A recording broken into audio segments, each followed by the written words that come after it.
കേരളത്തിലും ഒറ്റപ്പെട്ട് ചില ഷിയാക്കളൊക്കെ ഉണ്ട്. ആ ഷിയാക്കള് കൂട്ടം കൂടിയിട്ട് ഉണ്ടാകാൻ വേണ്ടിയിട്ടും വളരാൻ വേണ്ടിയിട്ടൊക്കെ ഉള്ള പരിശ്രമങ്ങളൊക്കെ നടത്തുന്നു.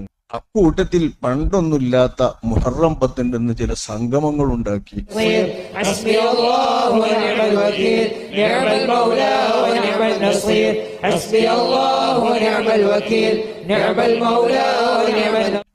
ആ സംഗമങ്ങളിൽ നമ്മളെ ഏട്ടിലും സെബീനിലും ഒക്കെ തന്നെയാണ് ചെല്ലുന്നത്. അതിലൊന്നും വലിയ മോശമൊന്നുമില്ല. സെബീനിലും ഏട്ടിലും കുറെ മുഹറം 10 ചെല്ലാനുള്ളത് അതൊക്കെ ചൊല്ലിക്കൊടുക്കാനാണ്.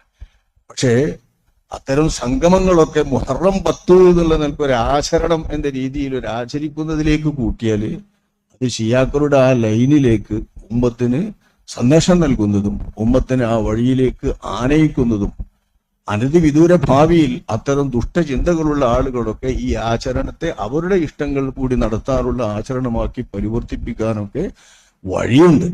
ചെല്ലാനും പറയാനൊക്കെ ഉള്ളത് പണ്ടത്തെ ആളുകളൊക്കെ അവരവരുടെ വീടുകളിൽ വെച്ച് സ്വന്തമായി ചൊല്ലുകയോ അല്ലെങ്കിൽ മക്കളും കുട്ടികളെ ഇരുത്തിങ്ങാണ്ട് ചൊല്ലുകയോ ഒക്കെയാണ് ചെയ്യാറുള്ളത്. അതൊരു സമ്മേളനം കൂടിയിട്ടോ ഒന്നിച്ചാക്കിയിട്ടോ ഒരാചരണത്തിന്റെ രീതിയിലേക്ക് പോകുന്നത് അപകടകരമാണ് എന്ന് നമ്മൾ പ്രത്യേകം ശ്രദ്ധിക്കേണ്ടതുണ്ട്.